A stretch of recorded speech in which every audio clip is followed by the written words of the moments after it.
Good afternoon, and welcome to Twilio's Q2 2020 earnings conference call. My name is David, and I will be your operator for today's call. At this time, all participants are in a listen-only mode. Later, we will conduct a question and answer session. I will now turn the call over to Andrew Zilli, Vice President of Investor Relations. Mr. Zilli, you may begin. Thanks. Good afternoon, everyone, and thank you for joining us for Twilio's second quarter 2020 earnings conference call. We are once again conducting our earnings call from separate locations, so we appreciate your understanding if we run into any technical glitches. Our earnings results press release, SEC filings, and a replay of today's call can be found on our IR website at investors.twilio.com. Joining me virtually today are Jeff Lawson, co-founder and CEO, George Hu, COO, and Khozema Shipchandler, CFO. As a reminder, some of our commentary today will be in non-GAAP terms. Reconciliations between our GAAP and non-GAAP results and guidance can be found in our earnings press release. Additionally, some of our discussion and responses may contain forward-looking statements which are subject to risks, uncertainties, and assumptions. In particular, our expectations around the impact of the COVID-19 pandemic on our business, results of operations, and financial condition, and that of our customers and partners is subject to change. Should any of these risks materialize, or should our assumptions prove to be incorrect, actual financial results could differ materially from our projections or those implied by these forward-looking statements.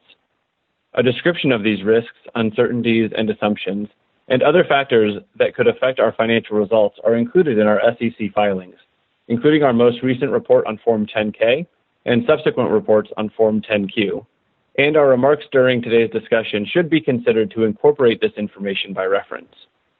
Forward-looking statements represent our beliefs and assumptions only as of the date such statements are made. We undertake no obligation to update any forward-looking statements made during this call to reflect events or circumstances after today, or to reflect new information or the occurrence of unanticipated events, except as required by law. With that, I'll hand it over to you, Jeff. Thank you, Zilli, and good afternoon, everyone. Thank you for joining. Before we begin, I'd like to take a knee, so to speak. As you all know, the last several months have been very difficult. It started with COVID and the impact that this has had on the world, and then we saw the much-needed broader social movement around Black Lives Matter. This year has shown, more than ever, the important role corporations play in the lives of our employees, our customers, and society at large, and we take that role seriously. Racial justice is an area where companies, Twilio included, can step up and help drive improvements in multiple areas. It starts by introspecting, personally as leaders and people in a position of power, and as a company, and how we can use our power to instigate change. It begins inside our walls. One of our core values of the Twilio magic is be inclusive, and we have a body of work to do in order to truly build the company that's representative of the world around us, where every person knows they belong.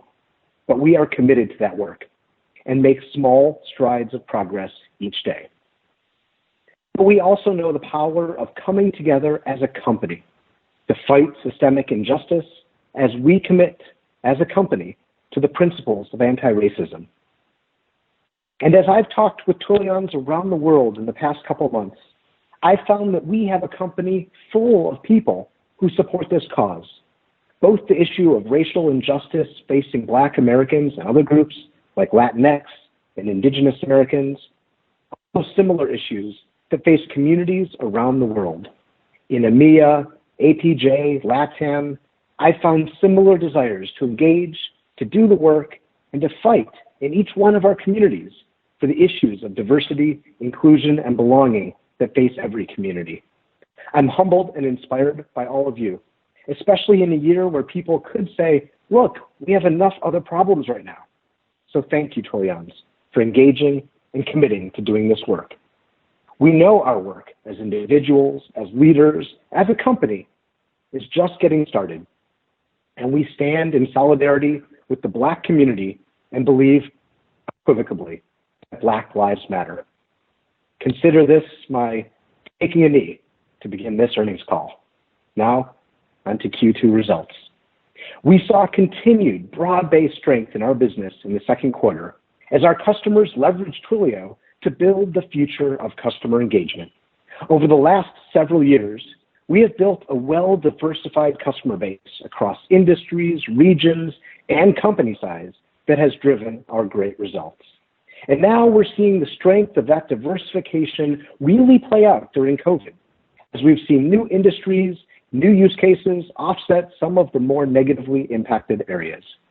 Companies are adapting quickly to this changing environment.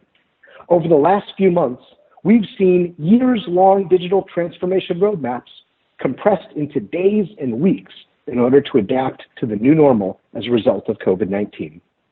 Our customers in nearly every industry have had to identify new ways to communicate with their customers and stakeholders, from patients to students to shoppers and even employees, essentially overnight. In fact, in a recent Twilio global survey of more than 2,500 enterprise decision makers, 97% believe COVID-19 has accelerated their company's digital transformation efforts. We also found that companies' digital communication strategies were accelerated by an average of 6 years. Barriers like lack of clear strategy or getting executive approval or reluctance to replace legacy software and lack of time have broken down, and budgets are increasing as companies are seeing new ways of engaging customers. As we remarked on the last call, Twilio was built for this. The things we've always brought to our customers, digital engagement, software agility, and cloud scale, are enabling organizations to innovate now even faster than ever. Messaging, email, voice, and video are allowing companies to engage with their customers safely while reimagining their digital engagement strategies in ways that will be resilient for years to come. This effort is the focus of every executive team at nearly every company. Not only are we helping companies figure this out now, but we are an engagement platform that was built for the future, and we believe the solutions being built today will be the standard for digital engagement going forward. In addition to the traditional use cases we've always powered, we continue to see additional traction in healthcare, education, financial services, retail, contactless delivery, and e-commerce. In fact, I was recently speaking with the CIO of a major retailer who said they saw their e-commerce adoption experience 5 years of growth in the second quarter alone. The need to scale every part of the business to meet that demand is substantial. And in order to service those customers and meet that surge in demand, they turn to Twilio. We're also seeing companies face the same challenge when it comes to their workforces. How do we adapt to this new dynamic of work, where work and homes are blended and we don't go into the office every day? While it would be nice if we could flip a switch and return to normalcy, I think that the coming years will present a more fluid version of work. Companies who adapt now and prepare to serve the needs of a more agile workforce will be the ones who thrive.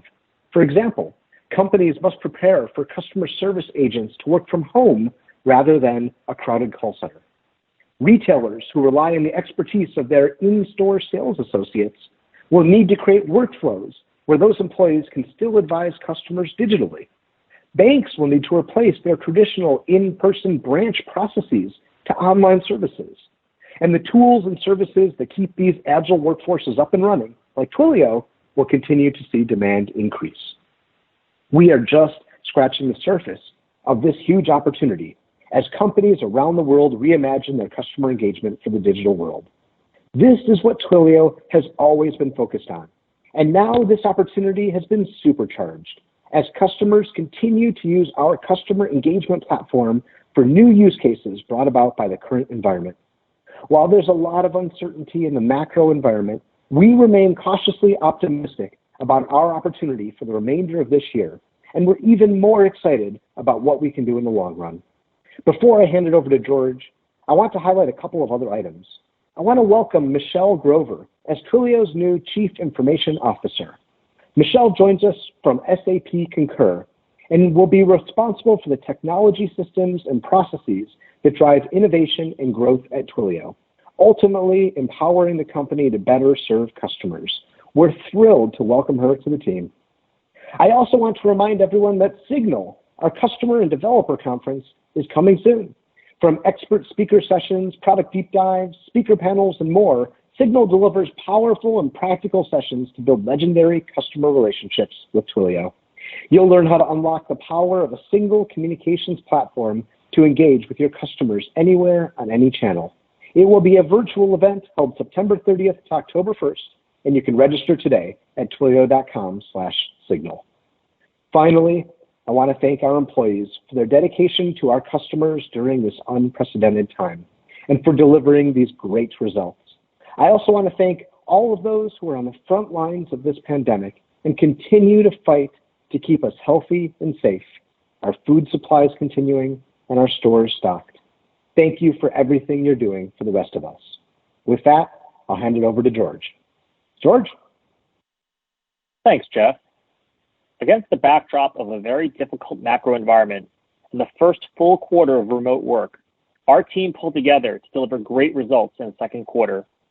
Our investments in the enterprise, expanding internationally, and growing our partner ecosystem continue to drive great outcomes as we are helping companies across industries and around the world with their digital acceleration efforts. Our marketing team transitioned several events from in-person to virtual, hosting multiple Engage Everywhere events, including industry-specific events focused on healthcare and retail. Our developer relations team drove great results, with more than 1 million unique visitors to our blog during the quarter. And we were able to shift our customer hackathons to virtual experiences for multiple companies. These hackathons help companies reimagine their customer engagement strategy using the Twilio platform. And we continue to see digital transformation projects accelerating at companies and organizations of all sizes and across industries. As Jeff mentioned, COVID is accelerating the digital transformation efforts of companies and organizations everywhere because there is no such thing as routine customer engagement anymore. And our opportunity has been supercharged in light of this, driving some great new deals in response to COVID. Few companies have seen as explosive growth as Zoom as a result of COVID. And with that growth, they needed an email platform that would scale to match their needs. Already a Twilio customer, Zoom added email, knowing we offered a platform that would consistently deliver email in a timely fashion, at scale, with a deliverability and speed to support their customers during this massive growth phase. We expanded our relationship with Peloton, the largest interactive fitness platform in the world, with more than 2.6 million members. They needed an email infrastructure that would grow with them. Peloton selected Twilio's email platform for all of their marketing emails to optimize deliverability, allow them to iterate quickly, and provide the scale they need for the future. There's also never been a better time to be in the contact center space, and we are happy with the momentum we've seen for Flex to date. The flexibility of the platform allows for many different use cases outside of traditional customer service. One area we've seen great traction in is contact tracing, where we've worked with several universities and city and state governments to help them prepare to reopen safely and efficiently. In Q2, we signed more than 25 transactions with these organizations, including New York City and New Mexico. Flex also allows companies to cut costs by moving from expensive on-premises implementations to the cloud. Red Ventures, a portfolio of digital companies, was looking for ways to cut costs while continuing to provide great service. Having used a legacy on-premises vendor for more than 10 years, Red Ventures chose Twilio Flex to provide a cloud-based solution to drive cost savings while delivering a highly customized sales experience. We also entered into a new relationship with DGL Group, a leading digital distributor of insurance and household financial services to over 10 million customers. DGL's existing legacy solution did not allow for large-scale remote working, and requiring staff to stay in the contact center was not acceptable.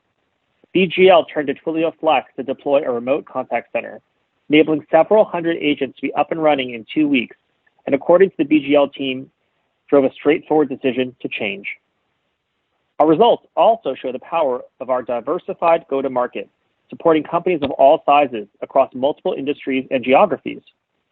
In the enterprise, we expanded our relationship with a Fortune 50 company, serving millions of customers a week. They are seeing a spike in usage of their buy online, pick up in store option, and they needed a solution to verify the customer phone number at checkout or at pickup. This company is shifting from buying 80% of their software to building 80% of their software.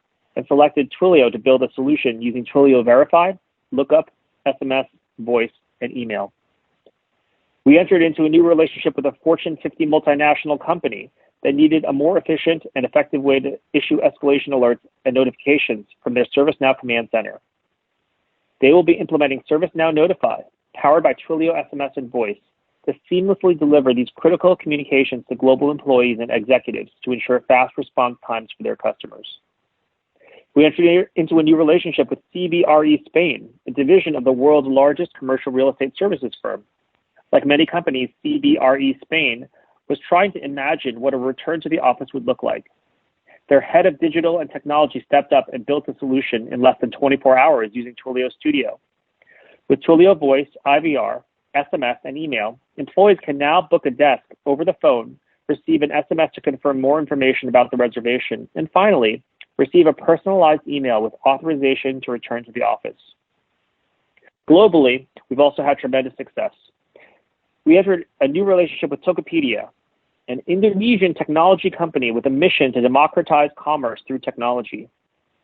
With the exponential increase in traffic due to COVID, Tokopedia needed a secure and reliable solution to support their growth and selected Twilio for SMS notifications. We entered a new relationship with Eon Next, a company that provides electricity and gas to more than 5 million people in the UK. Eon Next is delivering and developing a new customer engagement platform in an effort to become the leading residential energy provider. They are leveraging Twilio Voice, messaging, and email to build this new engagement platform, and we are excited to support them in their effort to deliver the best customer experience in the industry. We expanded our relationship with Car Finance 24/7, the UK's #1 car finance broker, guiding their customers from initial loan application to car purchase. They have been a great customer of ours for years, and this quarter added Twilio Flex for their customer support and sales contact center based on the flexibility and scalability of the Flex platform.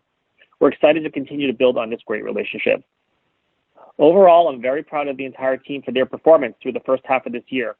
Our investments in enterprise go-to-market, international expansion, and our partner ecosystem are paying off and are setting us up for long-term success. We remain focused on supporting our customers through the current environment and helping them build customer engagement solutions for the future. And finally, to echo Jeff, I'd encourage everyone to register for Signal to hear all about how you can leverage Twilio for your own customer engagement needs. And with that, I'll hand it over to Khozema. Thank you, George, and good afternoon, everyone. Total revenue for Q2 grew 46% year over year to $401 million, and dollar-based net expansion was 132%. As a reminder, this was the first quarter we fully lapped the SendGrid acquisition, so our reported numbers do not require an organic adjustment. Recall that Q1 organic revenue growth and dollar-based net expansion were 48% and 135% respectively, after adjusting for the 1-month stub period. During the second quarter, we continued to see a net positive increase in usage during COVID-19 relative to our expectations. While some of the more negatively impacted verticals showed a slight comeback, they are still below their pre-COVID levels. However, use cases within healthcare, education, e-commerce, and others continued to offset the headwinds. Re-emphasizing Jeff's comments earlier, we have a well-diversified and resilient business model. Twilio was built for this, and we remain cautiously optimistic about the remainder of the year and as enthusiastic as ever about the long term. Revenue from our top 10 active customer accounts represented 15% of revenue, which was flat sequentially and up from 13% last year. International revenue was 27% of total revenue in Q2, compared to 28% last quarter and 29% in Q2 2019. WhatsApp contributed approximately 7% of revenue, which was flat sequentially. Verizon's A2P, or application-to-person messaging fee, contributed approximately $7 million to revenue. As a reminder, this fee is a direct pass-through to customers and does not impact gross profit dollars. Second quarter non-GAAP gross margin was 56% and was negatively impacted by 100 basis points from A2P fees. Non-GAAP operating profit came in at $10 million, stronger than originally forecasted. There were two primary drivers for this outperformance. One, higher revenue than forecasted, which was the largest contributor. And two, COVID-related items, including hiring, travel, and office expenses, among others. Moving to guidance, we continue to watch the same economic indicators as all of you, and it is clear that the macroeconomic environment remains uncertain. In context, we are only providing Q3 guidance, and we expect revenue of $401 to $406 million, including A2P fees, for year-over-year growth of 36 to 38%. We expect a third quarter operating loss in the range of $10 to $15 million. Our focus for investment remains the same, continuing to build out an R&D center of excellence in India, hiring and go-to-market, and systems and infrastructure. Given the inherent difficulties of hiring and infrastructure building while we are all working from home, we do expect some of these investments to continue next year. We are highly confident in the ROI these investments will produce over the long term and are making them with a strong balance sheet. One other important note to mention with regards to operating expenses is Signal, our customer and developer conference. Signal will take place virtually September 30th to October 1st, incurring expenses in both Q3 and Q4. We originally forecasted Signal expenses to be about $10 million before moving to a virtual event, and any cost savings from hosting Signal virtually will be reallocated to other marketing areas. We are still planning to host a virtual investor day on October 1st to coincide with Signal. We are finalizing the logistics and will provide more specifics in the coming weeks. Finally, I wish everyone well, and I hope you are all healthy and safe. Thank you for joining. Operator, please open the line for questions. Certainly. In order to ask a question, you will need to press *1 on your telephone. To withdraw your question, press the pound or hash key. Please stand by while we compile the Q&A roster.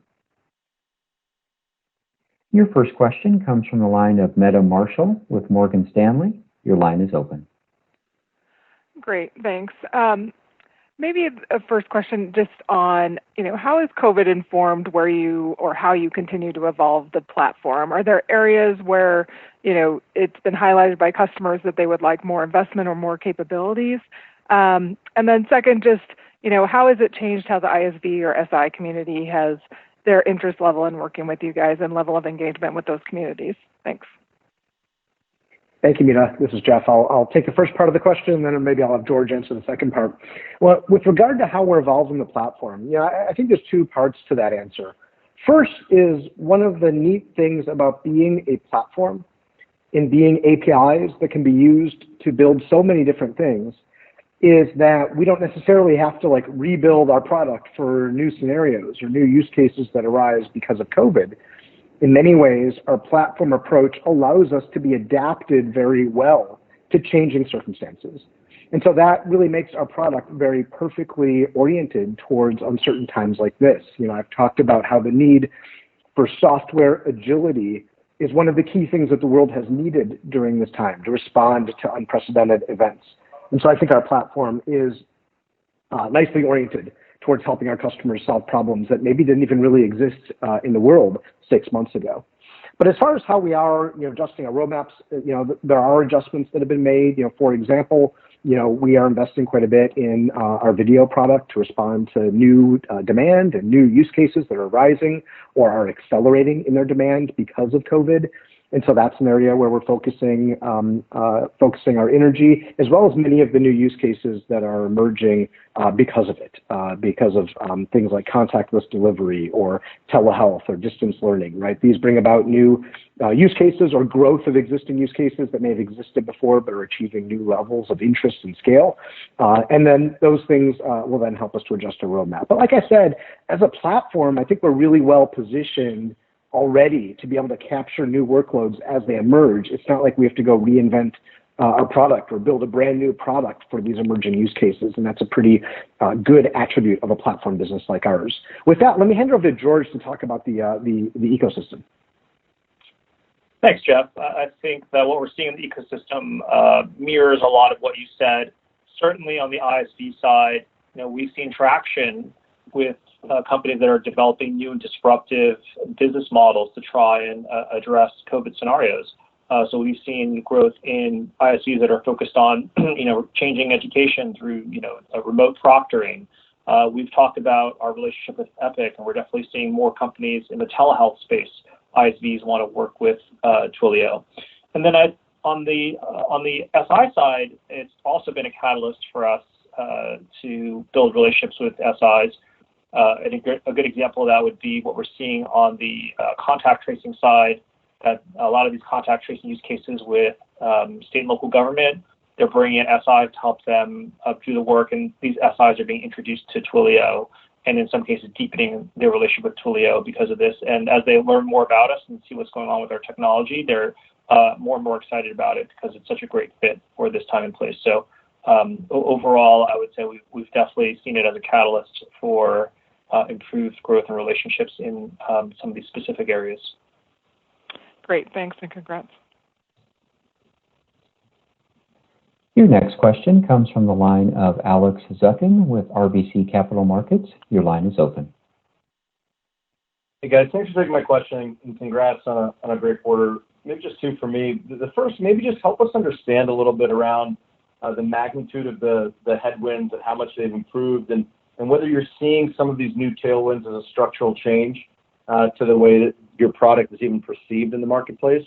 And then as a follow-up, just to maybe comment on dollar-based net expansion expectations for 3Q and anything we should keep in mind of as we model that metric for the rest of the year. Yeah, hey Alex, this is Khozema. Thanks for the question. Around dollar-based net expansion, I mean, that's not a metric that we guide to. So I would say, we feel good about the broad-based strength of the business generally. We feel great about, the 132 that we put up in the quarter. And, we do, and we've said this for a long time, we anticipate that metric over some period of time will fade out. I mean, it's just law of large numbers at some point, but we feel great about kind of where we're headed right now and the performance of our customers. In terms of some of the impacted industries, I think that was the first part of the question. The impacted industries that we called out, they're still a little bit down. I will say that we are starting to see some green shoots. We particularly called out in the past rideshare, hospitality, travel, and we are starting to see a modest rebound. I wouldn't say that they're anywhere near the levels that they've been at historically, but we are starting to see a little bit there.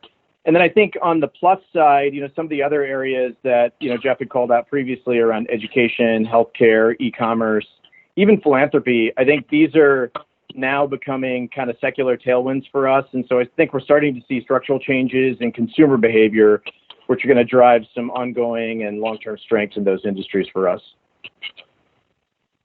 Perfect. And maybe just if I could sneak one more in, anything you guys can talk about with respect to election-related spend and kind of where you've seen that trend either in the first half and what's the right way to think about that in the next quarter? Yeah, we're not really breaking it out, Alex, in terms of the revenue impacts of that traffic. What I will say is that in Q2 we did see a healthy amount of political use cases in the quarter. And I think, as you can probably imagine, that with a lot of the events and rallies being canceled, staying in touch with constituents via the products that we offer, email, messaging, voice, becomes really important. But we haven't really changed our assumptions around political traffic for the remainder of the year, but we are starting to see some activity there. Perfect. Thank you, guys. Sure. Your next question comes from the line of Itay Kidron with Oppenheimer & Company. Your line is open. Thanks. Hi, guys. Congrats. Fantastic quarter. I guess I wanted to have a couple of questions. First, for George, on the international front, you've highlighted a few activities there, but it seems like the growth over there on a year-over-year basis decelerated quite substantially. So help me understand how much of that was business activity, or is there anything unique to the international markets? Maybe because maybe there's even FX impact here. We'd love to get an insight on that. And then, Khozema, I just want to make sure I understand your comments on the OpEx. I certainly understand the higher revenue as a driver for higher operating margins. But last quarter, you've kind of detailed a plan to aggressively hire this year and pull hires from next year into this year.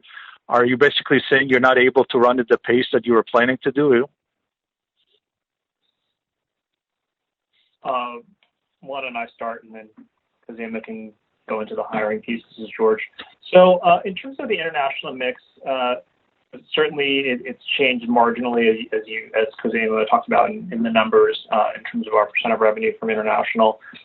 Largely, we attribute that to relative COVID impact, honestly. So it's like been a slight difference there in terms of what we're seeing in other markets relative to North America. North America, we've definitely seen, I would say maybe globally, there's been similar impact in certain industries, but we've definitely seen some of the counterbalancing forces in certain industries that have picked up to be a little bit more active in North America. That's probably product also a little bit about the fact that our distribution is a little bit more mature in North America. But it's nothing like these are small deltas, so we're not not concerned about it. It's just something that we think is largely temporal as we all go through this pandemic impact together. I'll turn it over to Khozema on the hiring front. Great. Hey, Itai. Part of your question to George was also around FX. I wouldn't say that FX was a material impact for us in Q2. Obviously, rates have moved a little bit around, and we'll watch that for future quarters. In terms of your question around operating expense, you're right that in part slower hiring was part of the goodness that we saw in Q2. I would say the preponderance of it, honestly, was driven by our revenue beat. So I just want to kind of put those in proportion to one another. But what we saw in Q2, and it was a little bit of a continuation of what we saw in Q1, is that we continue hiring, we continue making investments in infrastructure. We called out a few of the specifics around the R&D Center of Excellence, our investments in go-to-market systems and infrastructure. The reality is it's just harder to do these things at the rate that we'd anticipated when we started the year. And, we keep updating that as we go through the year. We're hoping to catch up some of that in Q3, but I think there's going to be a little bit more spend associated with that as we go. Very good. Good luck, guys. Thanks, Itai. Your next question comes from the line of Nikolay Beliov with Bank of America. Your line is open. Hi, thanks for taking my questions, and thank you so much to the team for making it easier for all of us to dial into these calls. And I was just curious, is that the Twilio interface you're using for the first time this quarter?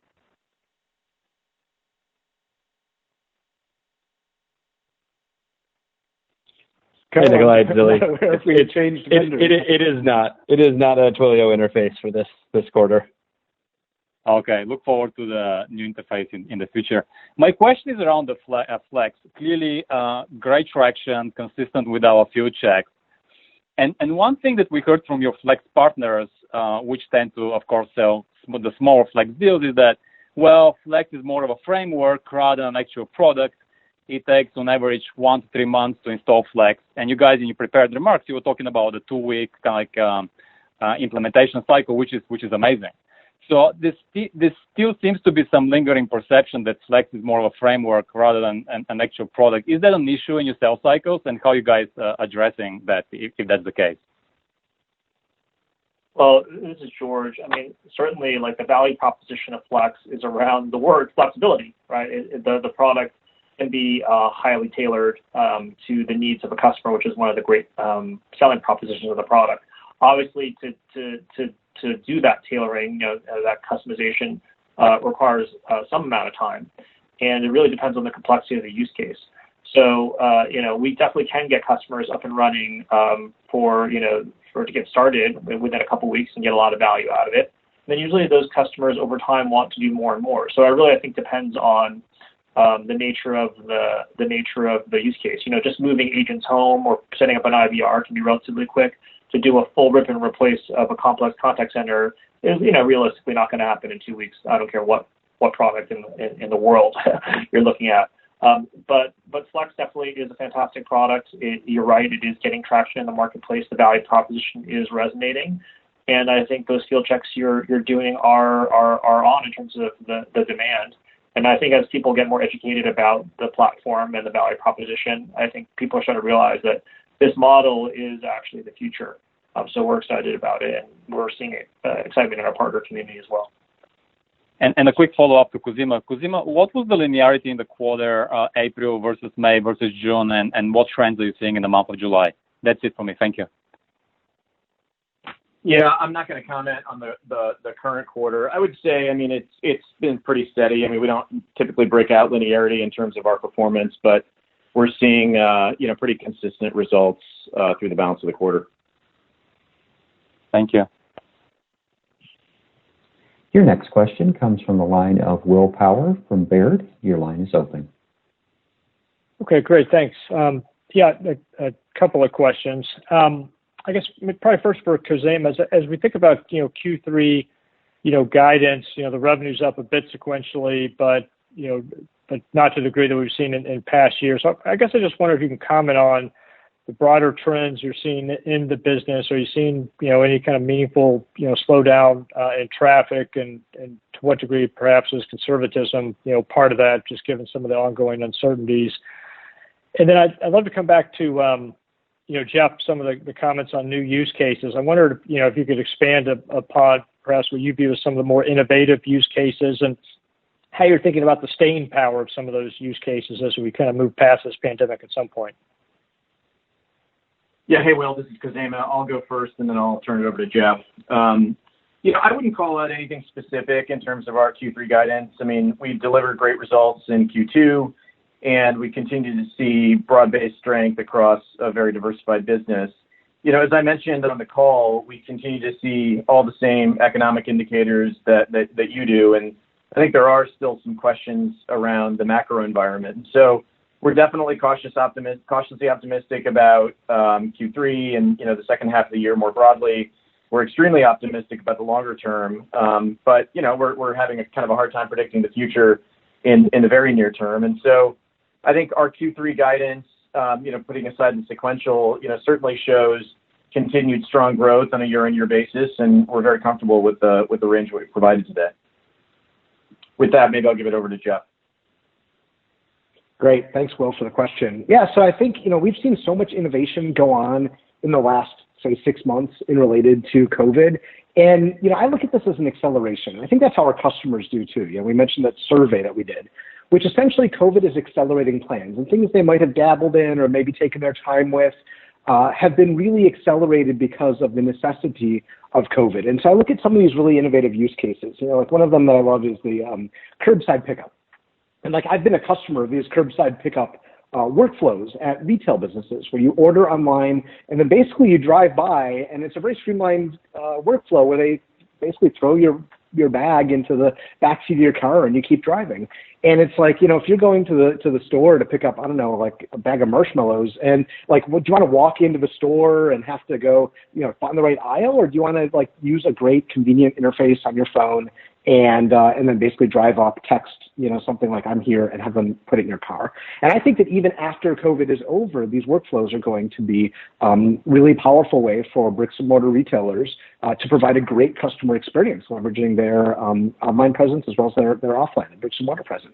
What are some of the other use cases that I think are great? I think telemedicine, again, is a fantastic set of use cases. I'm very happy that we invested in HIPAA compliance across many of our products early, starting 18 months ago, so that we could deliver that functionality earlier this year to our customers. Because you think about the convenience of a telemedicine visit. For a lot of visits, I think doctors are finding that the convenience level for a patient to not have to take, half a day off of work and drive, sometimes to a whole other city to get to the, medical center where they've got the specialists with the expertise, but rather just fire up your camera and almost just a meeting that you might have in your calendar for half an hour, be able to see a doctor and get the same level of care for a substantial number of the medical visits that go on in our country. That's pretty game changing for people's ability to get care. And so I think organizations that do a really good job of delivering video care are going to essentially have an advantage in the market with patients. Another particularly innovative use case that we've seen, with bank branches, many of them closed, being able to open accounts all done via video, that's an emerging use case to replace that in person, having to fulfill on, know your customer, be able to have to go into a bank branch to open an account. That can now be done virtually. And then I thought the customer that we talked about on the call, actually, CBRE in Spain, if you think about that solution, they need people to go back to work. But work is going forward is not going to be like work used to be. I think a lot of companies are not just going to have one desk per person and the big conference rooms that everyone used to have. Like, the nature of what office environments are going to be like is going to change. And CBRE, in the real estate space, is kind of ahead of the game here, if you will, in that they are deploying these workflows for, like, do you want to go in, basically essentially submit your desire here, you get notified. If you're allowed to go in, you get assigned a desk, you get everything digitally reassigned to your phone for that day. Like, those are the types of new workflows emerging that will enable offices to be open safely, conveniently, and using all this digital technology to manage a workflow that basically didn't exist 6 months ago. Organizations like CBRE are really on the leading edge. And I think and again, I think a lot of those office environments are going to be changed permanently, not just temporarily, because of hoteling and people working more remotely. That'll probably go on, long into the future. Those are great examples. Thank you. Thank you all. Your next question comes from the line of Michael Turin with Wells Fargo. Your line is open. Hey there. Thanks and good afternoon all. Two questions for me. I'll ask both up front. Net customer adds, the pace there continues to impress. You're now at 200,000 active customers. Is there anything happening there more recently with some of the new use cases that is pulling some potential new customers forward, or can that trend persist? Maybe not at the pace we've seen, but given where penetrations are versus the total opportunity, just would be curious to hear your view there. And then, George, no, it's relatively still early in the go-to-market evolution for Twilio, but is there anything you're seeing that could lead to more verticalization of the sales force in a few focus industries like healthcare, financial services, or education? Thanks.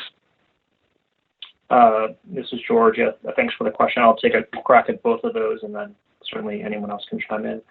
In terms of the net customer adds, I mean, definitely what we've seen consistently across our funnel is a lot more experimentation happening as people, trying to figure out how to adapt to changing circumstances. I think that's all part of this digital acceleration trend that Jeff's talking about. It's not certainly confined to one use case or one specific subject matter. And what's interesting is as we look at our numbers, we kind of document or classify all of our, inbounds, by use case as they come in. And it's not like they're all focused on one thing, or even as certain early COVID use cases have come back a little bit, they've been replaced by other things. So I think it's a very diversified interest in digital acceleration across different industries and geographies. So I think that's what's fueling that.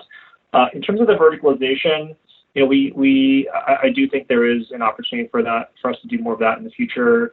We have some great specialist resources right now already in areas like healthcare and financial services, as well as we're seeing opportunities in state and local government, for example, with contact tracing. So we're certainly today still mostly a geo and segment based distribution organization, but I do see an opportunity for us, as kind of the normal course and speed of things over time, to do more vertical things. And we're really excited about some of the things we're seeing in healthcare, for example, after our HIPAA capability announcement earlier this year. It's really, I think, opened the door for us to be able to have more and more of those conversations, which is really, really exciting for us. Thank you. Your next question comes from the line of Derek Wood with Cowen. Your line is open. Thanks, and congrats on a great quarter. Jeff, your survey was pretty astonishing, particularly around, finding that the average enterprise is pulling forward their communication engagement strategy by 6 years. And I'm just wondering if you could give us a flavor of how the scope of engagements is changing for you guys, particularly with larger enterprises. And I guess I'm looking at, are companies looking to do bigger overhaul of their communication technologies at once, or take on bigger pieces? Or are you seeing kind of an acceleration of replacing legacy, or seeing more executive level involvement? Just would be great to hear how you're seeing the engagements evolve. Yeah, absolutely, Derek. So I think what we're seeing is a broad set of use cases and a broad set of companies. And so it's differing a bit by company. Obviously, many companies are focused on the short-term needs first, right? When you had to send all of your workforce home and they weren't able to do their jobs anymore, well, that's the top priority for a company. And that's kind of what we were looking at early in COVID. And but as I would call, COVID response version 1, which was like scramble to get stuff done, basically over the course of like a weekend or a few days, as that stabilized, a lot of organizations, a lot of industries, I think, have started to think about, okay, what does version 2 of this look like? What do we really want? And I think that's where you're starting to see like our deal with Epic in the healthcare space, which is hospitals wanting to put in a vertically specific solution for healthcare that will serve them long into the future, as opposed to a more horizontal solution that was maybe version 1 of that solution. And so I think that's sort of a trend that you're seeing play out, which is like first there's the kind of initial response and then playing out where people are building more integrated, more use case or vertically specific answers to how they're building. And I think the other thing is, given the urgency of these use cases, the importance of solving these digital transformation problems quickly during COVID, well, that is accelerating many of the introductions to new businesses that we're seeing. And I'm sure George has examples of that, as well as just the strategic importance of the work that companies are doing with Twilio. Our importance as a strategic partner to companies has grown quite a bit this year because in many cases, the use cases and the workloads that we're seeing have direct line of sight to CEO visibility and C-suite importance, where maybe before COVID they weren't quite there yet, and now they are definitely in the line of sight for key decisions and key strategic initiatives that are going on at these companies. I don't know, George, is there anything you would add? I think that's spot on, and I think we've already talked about in our kind of core script some of the logos that we've been able to bring in, some new, some existing. But I think the common thread is that if you look at all of these customers we talked about, we're talking to and we're selling to a higher level than before. The decision is moving quicker, and oftentimes what we're seeing is that these projects are either a phase 1 to something bigger, so there's more on the plate, whereas before maybe it was just an isolated transaction, or these are expansions of existing relationships, which just shows that we're continuing to grow in our depth and quality of relationship with customers. And I'm very excited about Signal. I think we're going to have our best showing yet, for example, for our Creator Summit, which is our executive track. I think, every year we see the titles get a little bit higher, the conversation's a little bit more strategic, and I certainly anticipate this year at Signal we'll have more of that even as a virtual event. Great, thank you. Your next question comes from the line of Alex Kurtz with KeyBanc Capital Markets. Your line is open. Thanks. Can you guys hear me okay? Yep. Yes, we can. Great. Thanks. Just back to Flex. Now that you have more time, looking at deals in the pipeline and seeing how customers are interacting with the platform, how would you say it's materializing as far as deal size now that you've gotten a couple more quarters in? Is it staying roughly the same kind of landing size in the first couple of iterations of how people are using it? And then I guess the sales cycles, it's a little bit different than the core platform and how it's deployed. So I just need a little bit more context as you guys have taken a little bit more time to look at the pipeline and how it's progressed so far. I think it's hard to generalize it, because if you just look at the raw average dollar value per opportunity, I think it'd be misleading in the sense that we are seeing some large transactions in the pipeline that that we're working on. But a lot of these, like what COVID has done is it's really triggered a lot of these shorter term, I shouldn't say shorter term, but like initial deployments that people are in a kind of, as Jeff called it, in a phase 1. COVID, people getting something in to get it done. And contact tracing is a great example where, even if eventually they want to get to thousands of contact tracers, the starting point typically is a much smaller number than that. So if you look at the initial deal size, I think it's kind of misleading. What we are seeing is, faster engagement for certain projects that are more time sensitive, and also the beginning of what we hope to be larger and larger projects, as some of the examples I mentioned, plus BGL is a good example where, we think there's an opportunity to do even more with them over time. So I think some of these initial deal sizes are a precursor to bigger opportunities for us down the line, and I think that's what we're excited about, is we're planting a lot of seeds during this period, and we're getting the word out about Flex, and people are really liking what they're seeing, which is really great. Thanks. Your next question comes from the line of Heather Bellini with Goldman Sachs. Your line is open. Great. Hi. Most of mine have been answered, but I just had two quick ones. Khozema, just on the A2P for the third quarter, should we be assuming, just as a baseline, roughly the same as the 7 million you got in this past quarter? And then I had a question, Jeff, just if you go back to, January 1st, pre-COVID being on anyone's mind, and you kind of think about what your 3-year outlook was for Flex and adoption, and you compare it to how you feel now, how would you characterize the difference in how you're feeling about, just kind of the trajectory of that business? And that's it. Thanks. Hey, Heather, this is Khozema. I'll take it first and then turn it over to Jeff. In terms of A2P, I would say roughly order of magnitude the same. It's obviously going to vary a little bit with volume, but you're in the ballpark for sure. Jeff? Thanks. Hey, Heather, this is Jeff. So, as far as Flex goes, I think that the Flex is already off to a fantastic start as a product. I think it's a extraordinarily compelling value proposition for customers to be able to finally move these workloads into the cloud, right? And as we've talked about in the past, when you talk to analysts, it was something like 85% of contact center was still on-prem, despite the fact that customers wanted to move these workloads into the cloud. And Flex was a product that was allowing them to do that.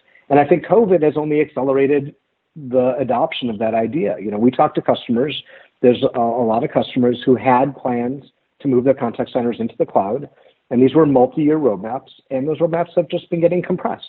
Now, we've talked about some of the more extreme examples of they got it done in a weekend, and, those are great examples to talk about. But I think the reality is that, the majority of these ones, they're not going to get done in a weekend, obviously, but those roadmaps have been compressed from years, probably down to quarters. And I'm really excited by the conversations that we're having with a wide range of companies about the long-term plans for their contact centers and how COVID, in some ways, has been an accelerant to make decisions, to invest the resources, and to really modernize how they engage with customers using these digital channels. And part of the driver of that, as we've talked about in the past, is work from home agents and the flexibility that the cloud enables for those employees to work from anywhere, which I think is really important given the agile workforce that everybody is planning for now, not knowing exactly where those employees are going to reside when they do their work, but also because new channels are enabling new ways to flexibly and at scale be able to communicate with customers, things like messaging.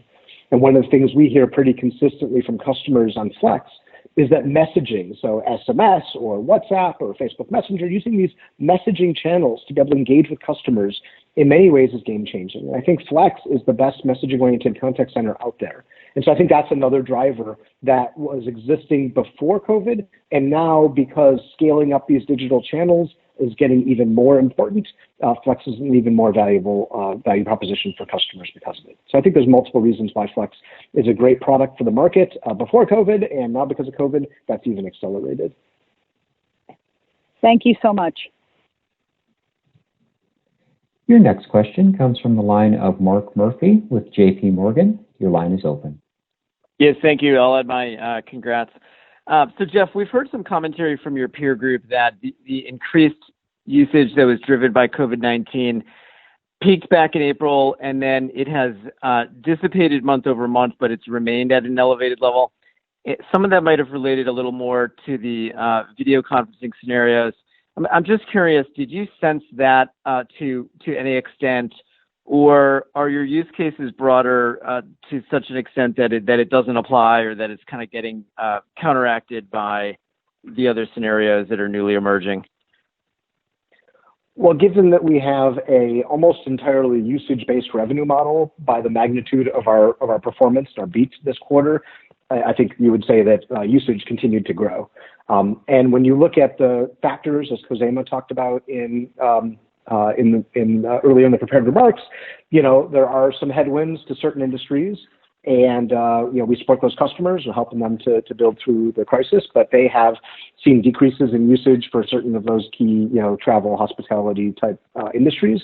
but that's been more than offset by increases across the board in a number of other industries as so many different kinds of companies in so many different verticals have had to invest in digital, accelerate those digital plans, and really build great digital customer engagement to be able to serve their customers during this time and long beyond, because this is clearly the trend that the world's been on.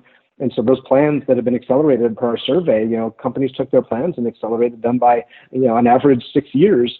And that's a pretty powerful tailwind for us. Thank you.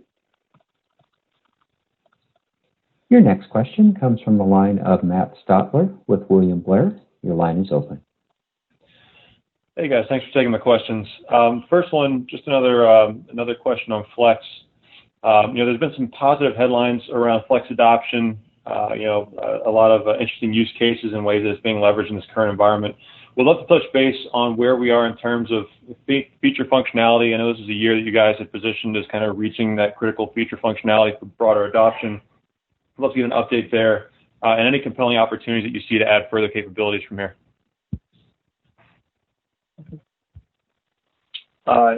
This is George. I'll comment from a field perspective, and then maybe if Jeff wants to comment from a product perspective.